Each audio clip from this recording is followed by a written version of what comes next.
Okay, I'll bring up the QR code later, so don't need to worry about that. Okay, I'll just start with the workshop.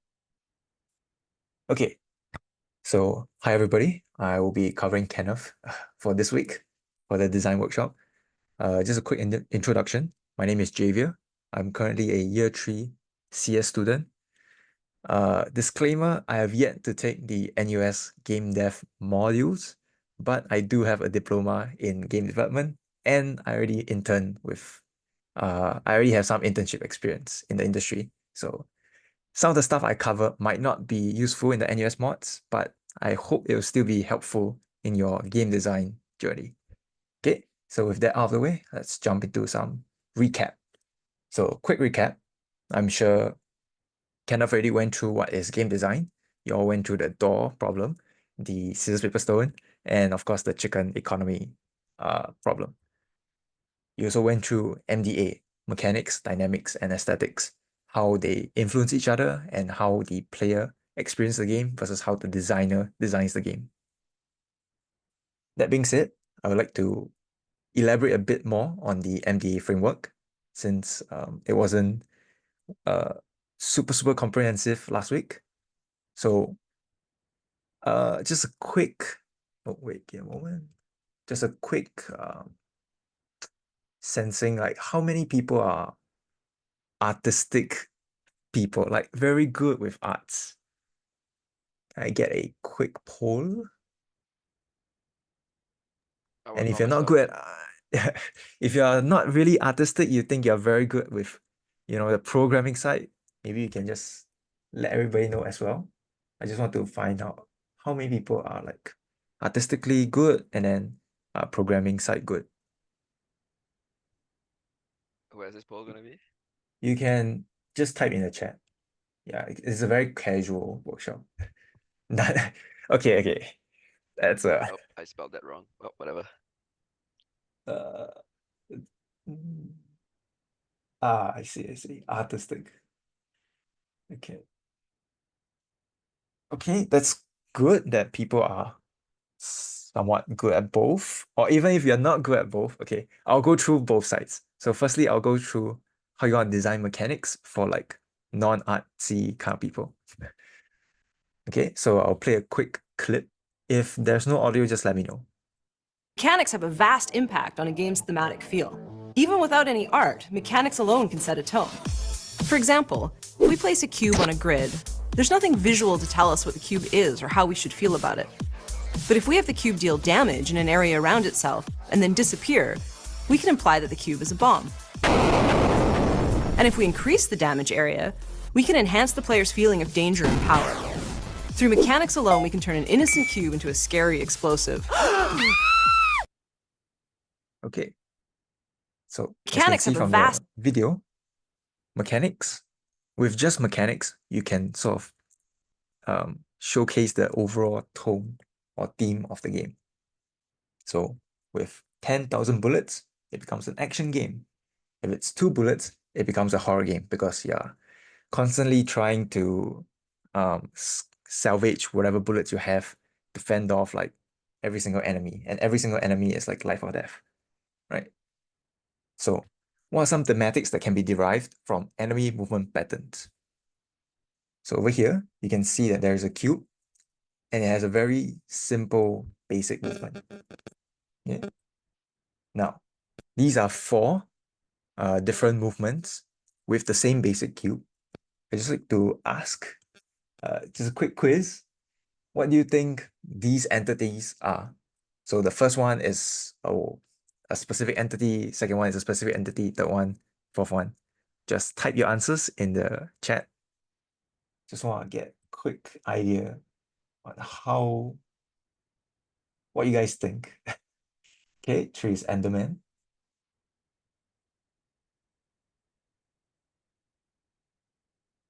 1 is Frog, 4 is Patrol. Any ideas for number 2?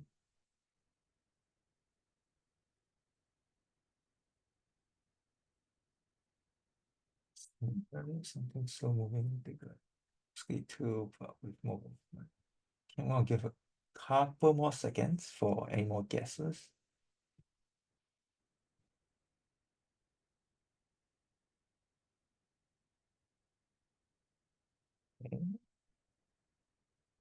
Okay, so I'm gonna give the answers right now. These are all from the same video, the Riot Games video. The first one is a frog. Some of you guessed it correctly.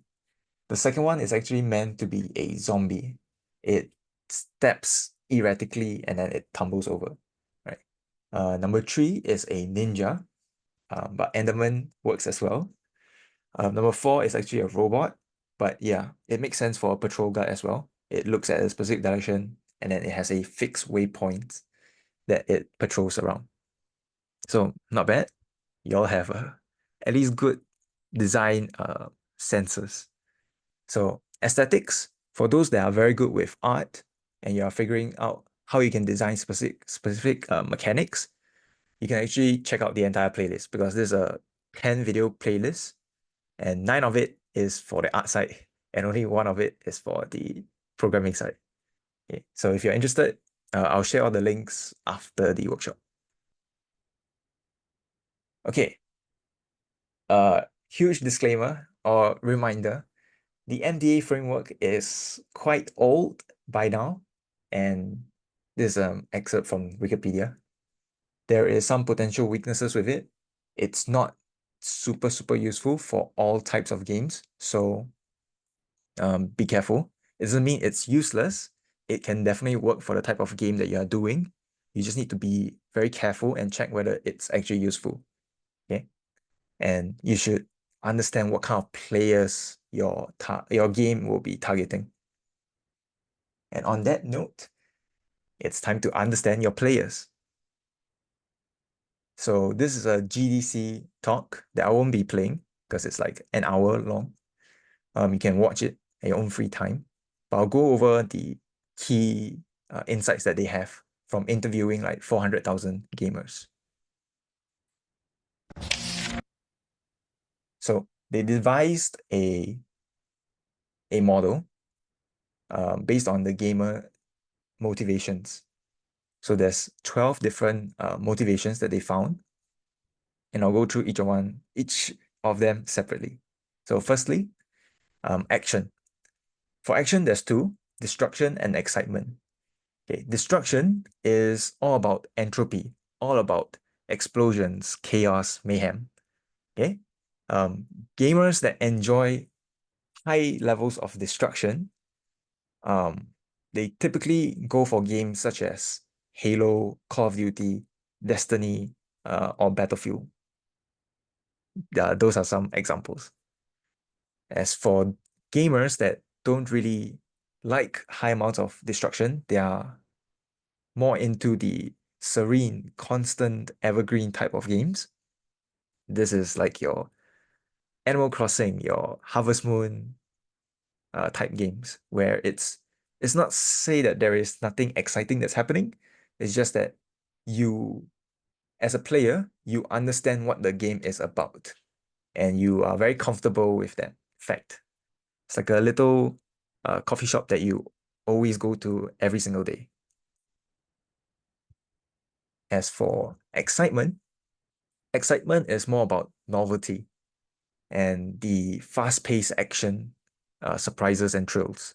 So a game that is very high on excitement is something like Super Smash Brothers, CSGO, where there is constant action that's happening.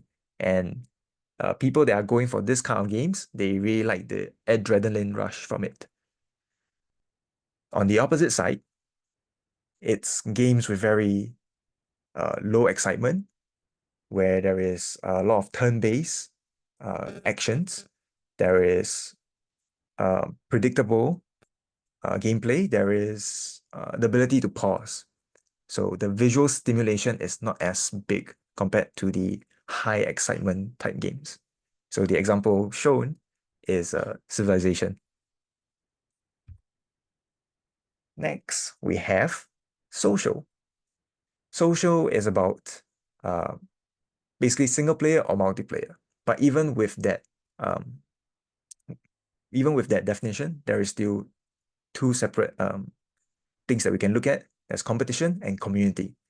Competition is about basically comparing yourself with others. Okay. It's games with very high conflict, very high adversaries of like arenas, duels, you have your leaderboards, you have your rankings, games like League of Legends, Dota, Overwatch, etc., where you compete with other players. And then games that are low on competition are usually games where zero competitive element.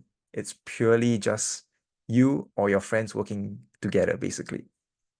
So games like the Lego Dimensions series or Gone Home, I think Dragon Age 2.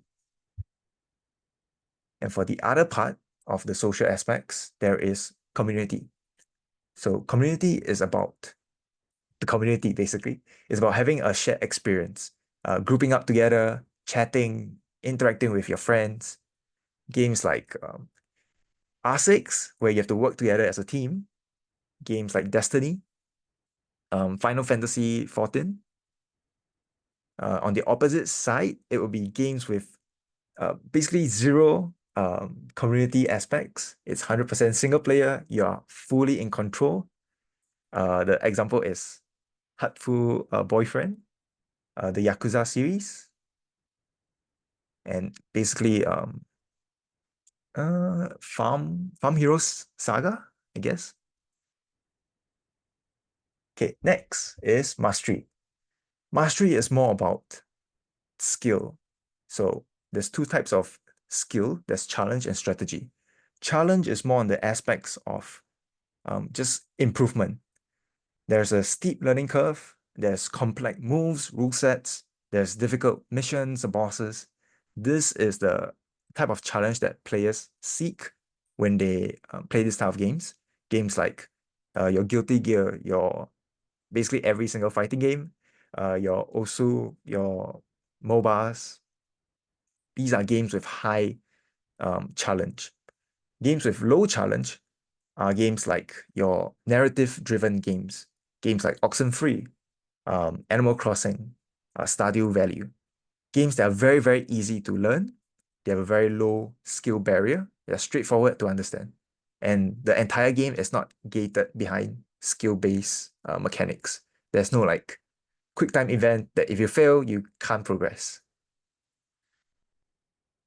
Okay, next is the strategy part of mastery. Strategy is more about the complexities of decisions, whether you can make long-term plans, whether you can come up with long-term strategies and consider the consequences of all the decisions that you make. Things like StarCraft, things like Europa, EVE Online. These are games where you really have to plan way ahead to find success. Whereas on the opposite side, you have games that are very spontaneous, where it relies more on the reactivity of the gameplay. Mario Kart is knowing when to steer left and right compared to, oh, let me think about where I'll be in a specific lap to use a specific item. Of course, you can play that way, but most players that play Mario Kart, they are there for the spontaneous gameplay element.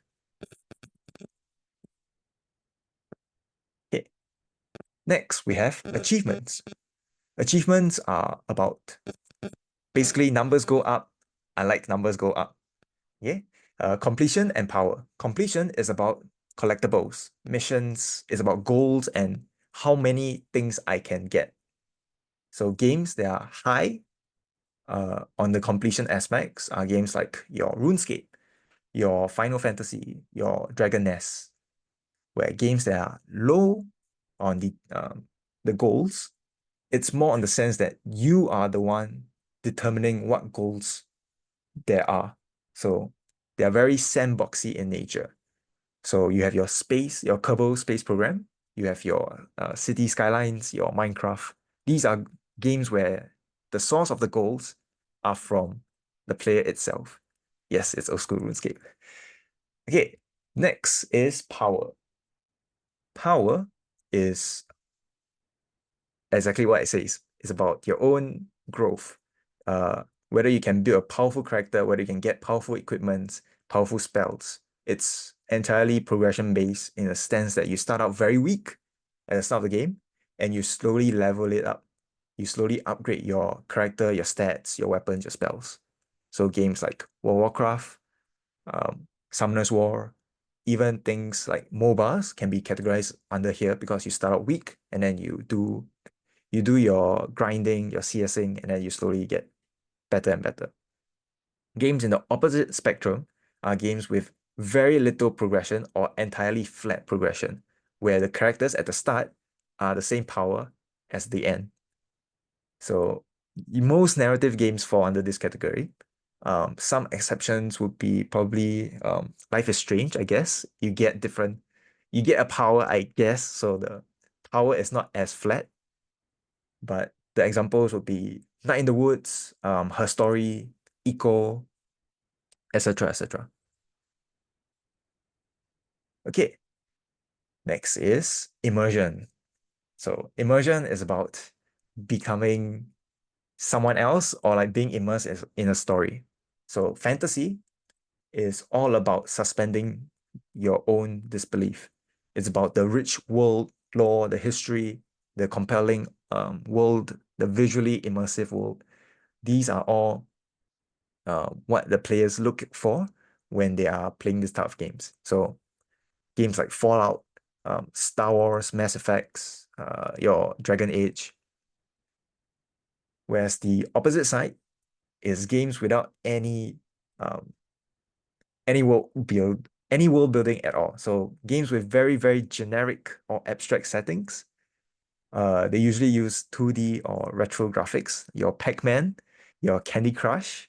These are games that you can't really go into it because there's nothing to connect yourself into. So next would be the story. Story is less about the immersion in the sense that you become somebody and more about the interconnected web of human drama. So there is very elaborate narrative arcs. Maybe there is a large cast of characters, each with their own motives and personalities. So games like your Persona series, Last of Us, Last of Us, Life is Strange, games with very low story are games that are quite open-ended. They don't really have any drama. There's no overarching narrative. And the NPCs that they use are usually very basic and stock. So things like your Factorial, your Roller Coaster Tycoon, SimCity, etc., etc. Okay, so this would be the last column, the last two. Creativity. Creativity has two. There's design and discovery. Design is all about customization and expressing your own individuality. So players that play these types of games, they are all about customizing their avatar, their house, skins, accessories. These are all what they look for when they're playing this type of games. Games like Guild Wars 2, FF14, ESO, Animal Crossing, Sims. Whereas games on the other side is usually very curated, sorry. They don't really have a lot of options to customize. The character that you have or the avatar that you're playing as usually is fixed. So examples of this would be Spelunky, Super Meat Boy, the Mario games. Yeah. And last but not least is discovery. So discovery is all about the unknown. So it's for players that are very curious. They want to explore the world. They want to find hidden secrets, treasures, maybe even like secret Easter eggs or side missions that are not common. They like to experiment with objects. They like to tinker around. So games like Breath of the Wild or like any Legend of Zelda series, Fallout, Elder Scrolls. Whereas the opposite is all about being practical, where the rule sets are fully exposed from the get-go. You know the rules, there is very little unknown variables. Games like your Scrabble, your Wordle, your FIFA. Yeah. So that is it for the 12 types of fun, or 12 motivations for why gamers play games. Okay. That being said, you still need to be aware of the demographic. Okay. We have this thing in the gaming industry called personas. And it's not just the gaming industry. It applies for every single design product that you'll be doing. When you design for a product, you have to be aware of the persona that you're designing for. So persona can be something like my target audience is a 20-year-old university student that takes public transport every morning, and then you're targeting them. So you need to find out how much time they have on the public transport to play your game. So that is an example of a persona, right? So you can see on the left-hand side, even if you're from different countries, you have different preferences towards specific motivations. So for China, they really enjoy competition and community more than the US. On the right-hand side, you can see there's a graph regarding a specific motivation, destruction. So from the graph, you can tell that the younger audience really like their destruction in their games. So I know this is a big surprise, but young people like destroying stuff. Yeah. So be aware of the demographic and the personas when you do design your game. Okay. So I will be we'll take a quick break, like a 1-2 minute break for like toilet or just drink water. And if you have any questions so far, you can just type in the chat. I'll try to reply. Okay. Just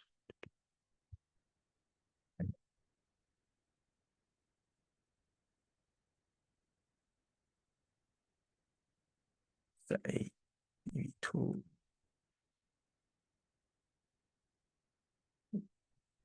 Okay.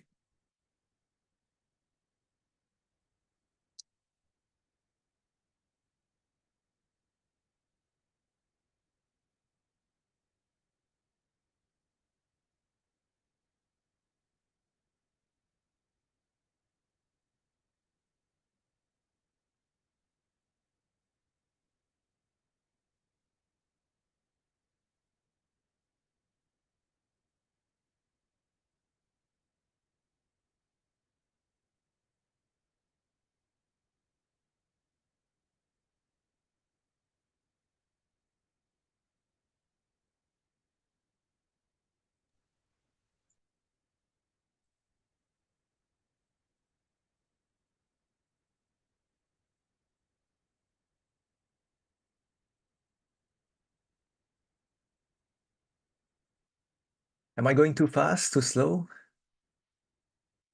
Everything so far is good? Yes. Okay. Thank you.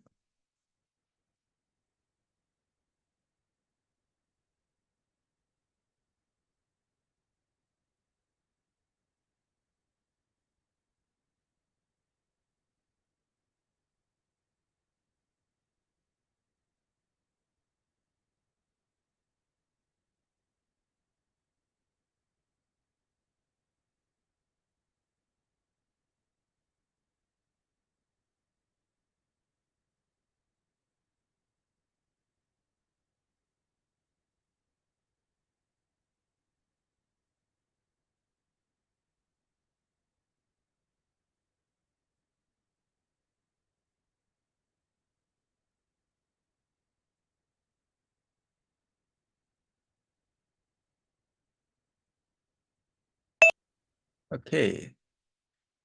Let us resume. Next topic would be on fairness and difficulty. Well, this is the last topic. Okay, so regarding fairness and difficulty, I'm just gonna let this play for a while, and then ask, do you think this is unfair or do you think this is difficult? Unfair? Skill issue, okay. Two very different camps. Yeah. This is quite common for Mario Maker. If you recognize what game this is from, you get bonus points. Oh, okay. Wow. I'm surprised that people know what Kaizo Mario is. Kudos. Okay. So obviously, if you are not aware of what Kaizo Mario is, this may feel very unfair. But I would argue that this is difficult because there's no randomness to it. So fairness and difficulty, they're not equal. Okay. Fairness is more about consistency and luck. So imagine there is an enemy that have a 50-50% chance of doing an attack. The attack can either hit you and you must block it, and the other attack you must parry. Those are very, very different ways of like tackling the attack. But if you do like the wrong one, you get hit. So this would be not fair because it's 50-50. Of course, this is very common in fighting games, but fighting games is different because a human is not 100% 50-50. You can sort of predict what the human would do once you've seen some of the first few moves that they do. Okay, so fairness is more about consistency and luck. Difficulty is more about the different stats or numbers that you tweak. So for this example, this is a hard jump, but if I were to tweak it such that the bullets fly slower, that'll make things easier, right? If I make the bullets, how about instead of firing 5 different bullets, I fire 4 different bullets? How about instead of firing immediately when the level starts, there's a few more seconds for the player to register what's happening. These are all things that you can tweak to make things less difficult, but it's not adjusting how fair it is. For Kaizo Mario, the reason why people find it very unfair is because there's this thing called hidden invisible blocks. Okay. Sometimes when you jump, there might just be an invisible block, which can just ruin a run. So this is more on the unfair side because you can't really react in that sense. Okay, on that note, I'll be going through 4 different games and how these games handle their difficulty. So for the first one, does anybody know what the game is? Of course. Dark Souls 3, yes. So for Dark Souls 3, there is nothing. There is no difficulty slider. You can't change the difficulty. So there's that. I'll go more in depth on how you can actually make things easier, even if you don't have a difficulty slider a bit later on. Let's go through the rest first. For Cuphead, they actually have this thing called a simple or regular setting. So for Cuphead, I would say this switch is not the best implementation because if you do choose the easier difficulty setting, you're actually missing out on several phases of the boss. And not only that, when you complete the entire game, if you complete all of the bosses or all of the levels on easy mode or simple mode, you can't actually play the final level.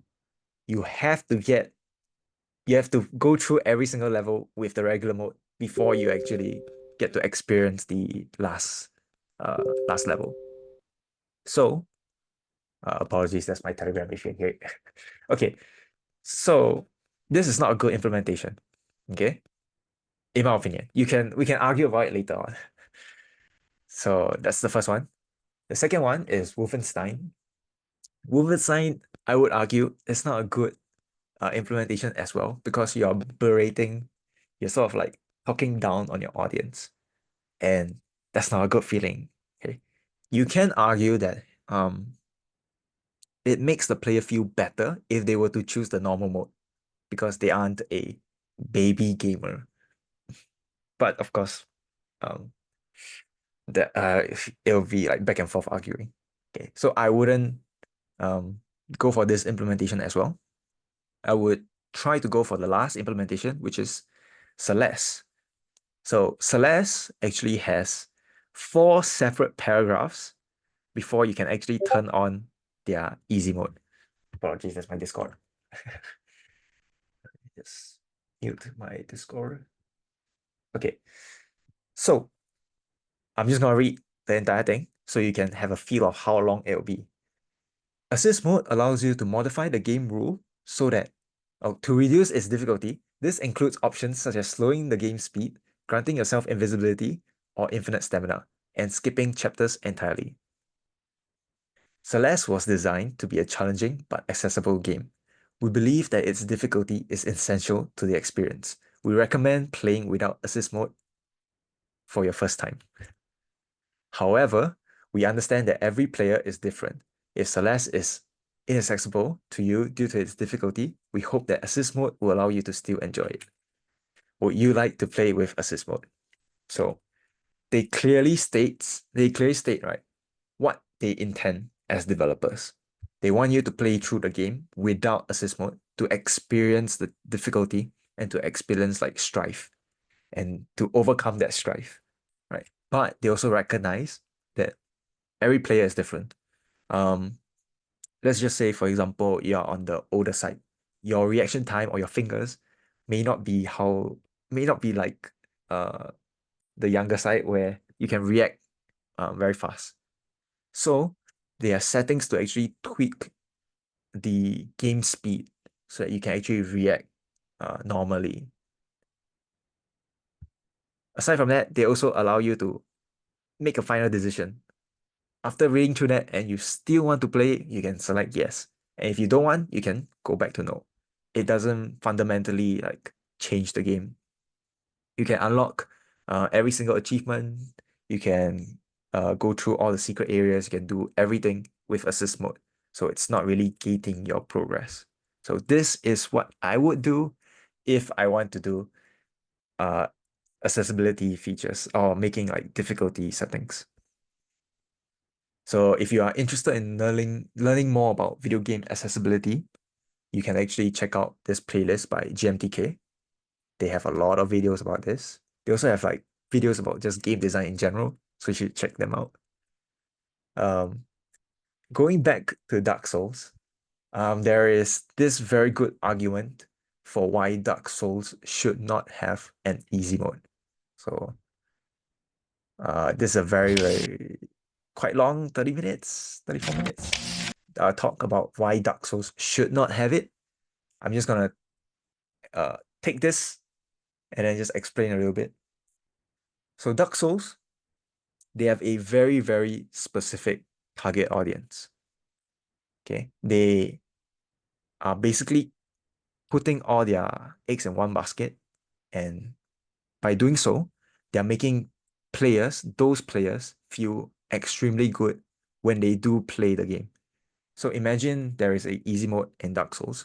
The experience won't be the same, and the players that normally would clear the game normally might not feel like they have that specific badge of honor because of the existence of an easy mode.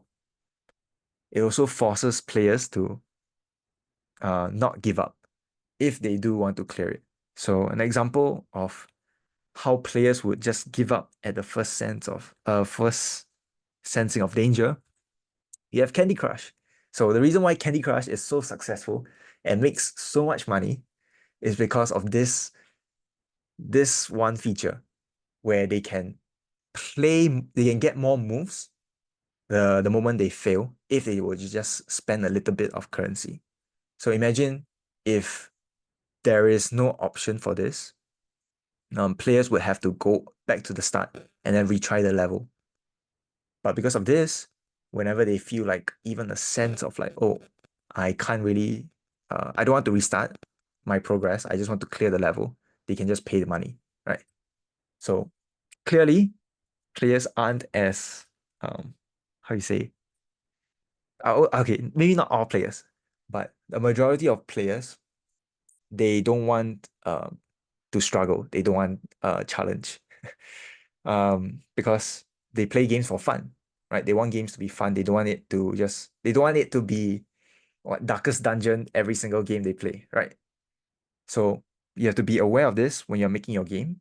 If your game benefits from difficulty settings, if your game benefits from accessibility features, then add it.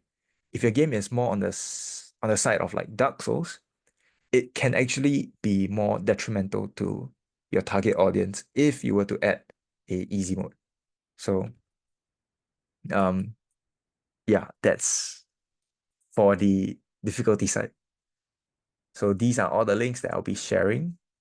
I'll just say some final words. Did not expect it to be this short. Okay. When you start making your own games in the future, I want all of you to remember that game design is a skill that can be honed.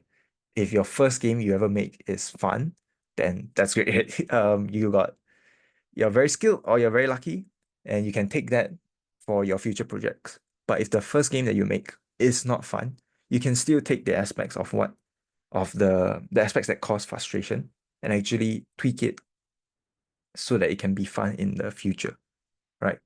Speaking from my personal experience, when I was a game design intern, I was given a task to increase player retention for the tutorial levels. Okay. When shown side by side, I would just like note down my own gut feelings, my initial thoughts as to why the players are leaving, and then do some like signs to test my hypothesis. Okay. I'll look at other games with similar target audiences and then sort of see what works, what doesn't work. And then I noticed that the tutorial levels for our game is very hand-holdy. That's why I talk about difficulty. So our tutorial levels are very hand-holdy, and I thought that, oh, maybe I should make things more difficult. I should make things more engaging. But that ended up to backfire, and our player base dropped by a lot. So of course, we revert the changes.